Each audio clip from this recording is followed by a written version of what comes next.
السلام علیکم ورحمۃ اللہ وبرکاتہ دوستو، کیسے امید کرتا ہوں سب ٹھیک ٹھاک ہوں گے۔ الحمدللہ میں بھی خیریت سے ہوں۔ اسلامک نیوز میں آپ کو خوش آمدید ہے۔ اگر ابھی تک ہمارے چینل کو سبسکرائب نہیں کیا تو جلدی سے سبسکرائب کر لیں اور پاس دیے گئے گھنٹی کو بٹن کو دبا دیں تاکہ ہر آنے والی ویڈیو آپ تک پہنچتی رہے سب سے پہلے۔ دوستو، ایک بات ذہن کے اندر رکھیں، اولاد دینا یا نہ دینا یہ اللہ پاک کے اختیار میں ہے، لیکن کچھ ذمہ داریاں ہماری بھی ہیں، کچھ کام ہمارے بھی ہیں۔ ہم دعا کریں، ہم نیک اعمال کریں، اللہ کو راضی کرنے والے کام کریں۔ کچھ ہماری ذمہ داریاں، جیسے مثال کے طور پہ اگر شادی نہ کریں گے تو اولاد کہاں سے آئے گی؟ صرف اللہ پاک اولاد دینے والا ہے، لیکن شادی بھی تو ہمارا کام ہے نا، میاں بیوی کا ملنا بھی تو کام ہے نا۔ نہ ملیں گے تو پھر کہاں سے اولاد دیں گے؟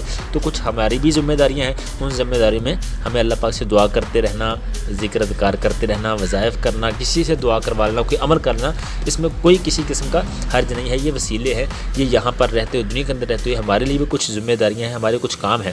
اولاد اللہ پاک نے ہی دینی ہے، لیکن شادی اس کا سبب ہے۔ اسی طرح سے دعا کرنا یا کوئی عمل کرنا یہ بھی سبب ہے۔ اگر کوئی بھائی بہن پریشان ہے اولاد کی وجہ سے، بعض اوقات بانجھ پن کا تانا دیا جاتا ہے، تو اس طرح سے بعض دیسی نسخہ جات ادویات استعمال کرتے ہیں، تو اس کے ساتھ ساتھ یہ روحانی عمل بھی ہے، بہت ہی پیارا عمل ہے۔ ویسے ہی میں آپ کو ایک مرتبہ بتا دوں کہ یہ یا باریعو کا ایک اللہ پاک کا نام ہے، یا باریعو، جس کا مطلب جان ڈالنے والا۔ تو اس میں لکھا ہے کہ اگر بانجھ عورت 7 روزے رکھے اور پانی سے افطار کرنے کے بعد 21 مرتبہ الباریعو المصور پڑھے تو انشاءاللہ اولاد نرینہ نصیب ہوگی۔ لیکن اس سے بہتر عمل یہ مجموعی عمل، یعنی یہ تو ایک عمل ہے، اور یہ ساتھ یہ دیکھیں المصور والا، یہ میں آپ کو بتاتا ہوں کہ المصور کو کیسا۔ دیکھیں یہاں پر یہ پہلا لفظ تھا یا باریعو، یا باریعو، اور یہ دوسرا ہے مصور، یا مصور۔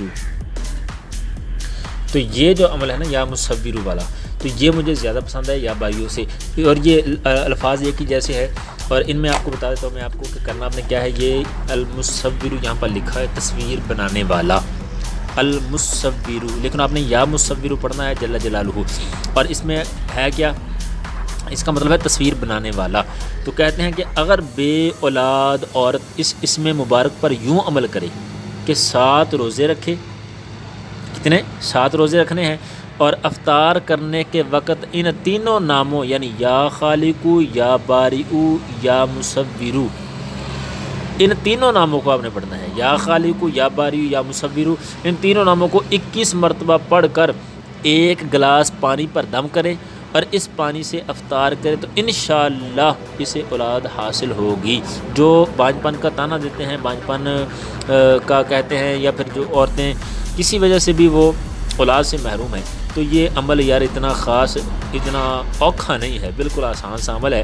اگر کرنا چاہیں میری بہنیں تو یہ بالکل آسان عمل ہے کہ آپ نے صرف 7 روزے رکھنے ہیں، اور پھر افطاری کے وقت میں ان تینوں ناموں کو 21 مرتبہ پڑھ کے پانی پہ دم کر لینا ہے، اور اس پانی کو آپ نے افطاری میں استعمال کرنا ہے، یعنی اس سے افطار کرنا ہے روزہ۔ تو انشاءاللہ اللہ کریم آپ کو نیک اور صالح اولاد سے نوازے گا۔